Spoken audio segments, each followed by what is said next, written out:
So listen, TripleMania, I think everybody listening to this knows is sort of, if New Japan has Wrestle Kingdom and if Impact has Bound for Glory and if WWE has WrestleMania, well, AAA has TripleMania. And it's the 25th edition of TripleMania, so it's a big show. And there are apparently a ton of issues.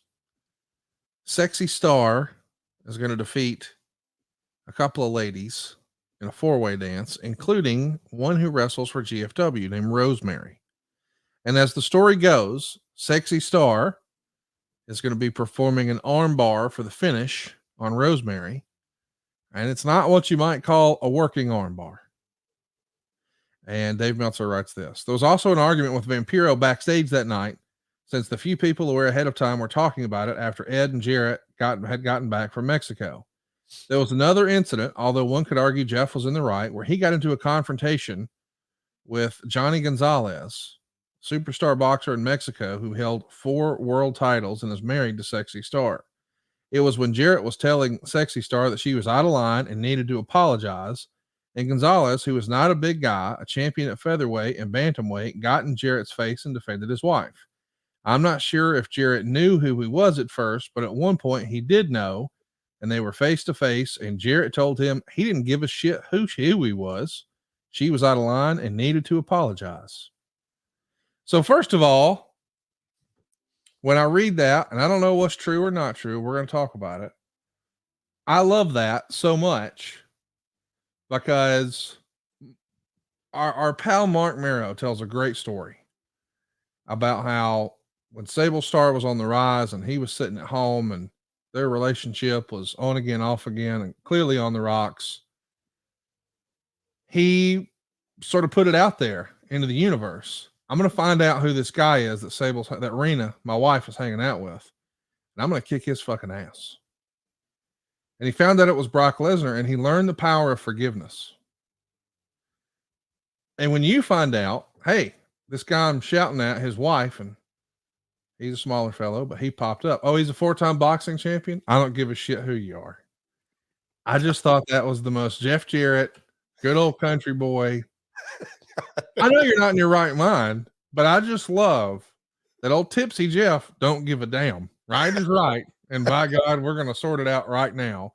I know this is an ugly situation, probably one of your more embarrassing situations. Oh, but sure. That part, whew, that makes me happy.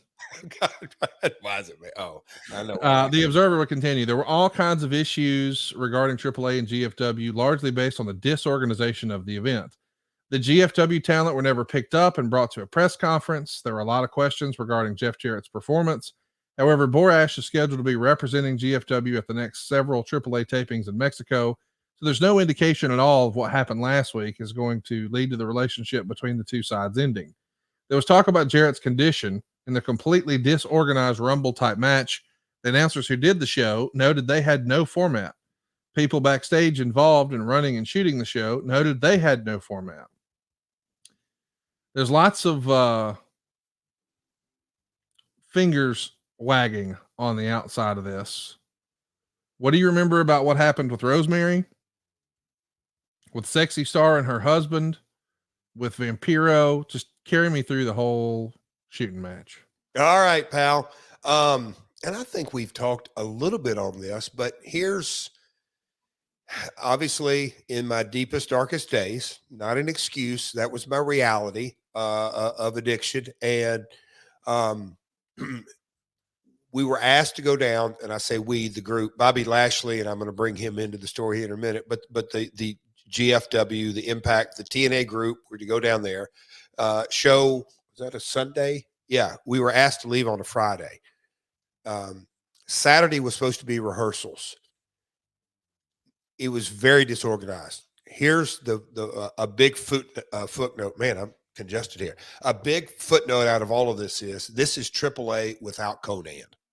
I'll just say that is diplomatically. Conan is a talent, great promo, podcaster, all of it. But at the end of the day, he is an executive producer and takes full responsibility and knows that he has to cover talent, he has to cover creative, he has to cover production.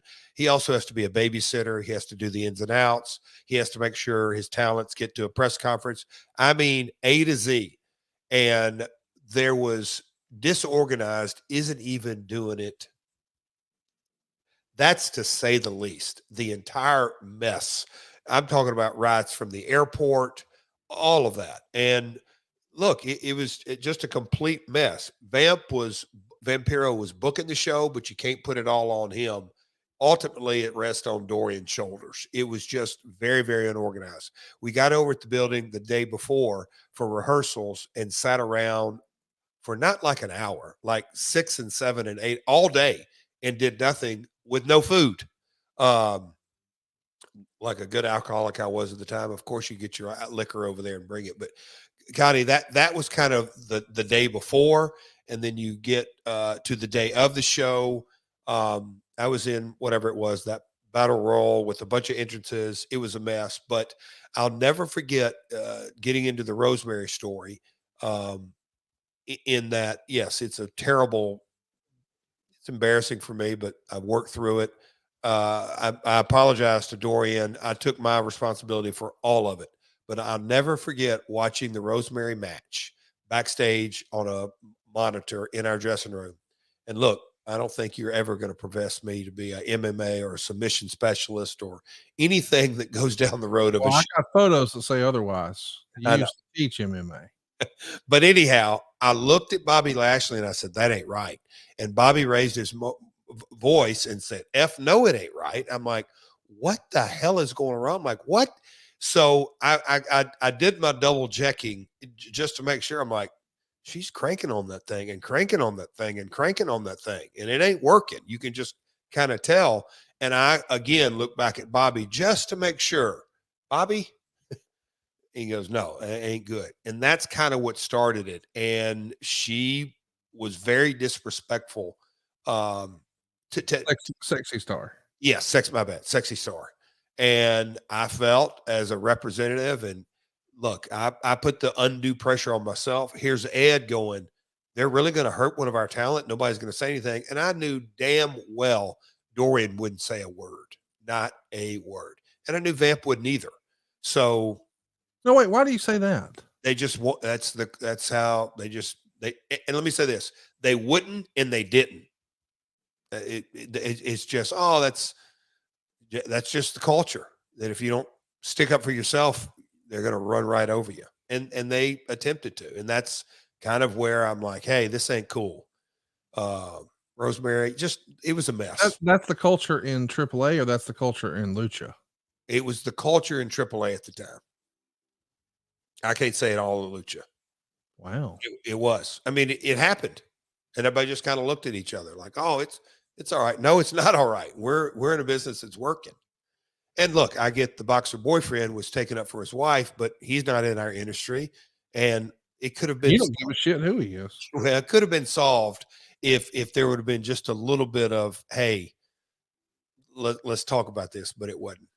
So you're yelling at Vampiro because you felt like he should have stepped in and said something? Yes, he was the boss backstage, 100% the boss.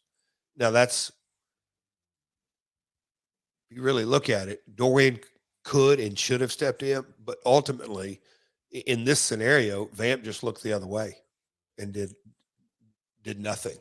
Which, to pour gasoline in the whole situation, I'd sit around the whole day before, and then the battle roll or all that kind of stuff. It was just a disorganized, no thought process put into it. It was a mess of a show, and I absolutely did my part in making that mess. To be clear, you told the story before. You were drinking. Yep. And a lot. Before, during, and after the show. Yep. And so you're an unhinged, for lack of a better word, maniac backstage. And this is probably the first time Ed gets to see that, right? Correct. Yes, unhinged, yes. I'll say this is August. From January to August, we did our fair share of fellowshipping. Well said. But now this is different. This is pissed off Jeff. Yeah, that's yes. this is pissed off and little tipsy Jeff. And so now that's actual gasoline on the fire. How does he respond when you sort of let it rip, Tater Chip? He may have a bit different recollection, and I mean that. I think for the most part, just steered clear. Yeah. For the moment, steered clear. For the moment. Because it's you're probably not able to have a rational conversation at that point. I would assume that to be true. Yeah.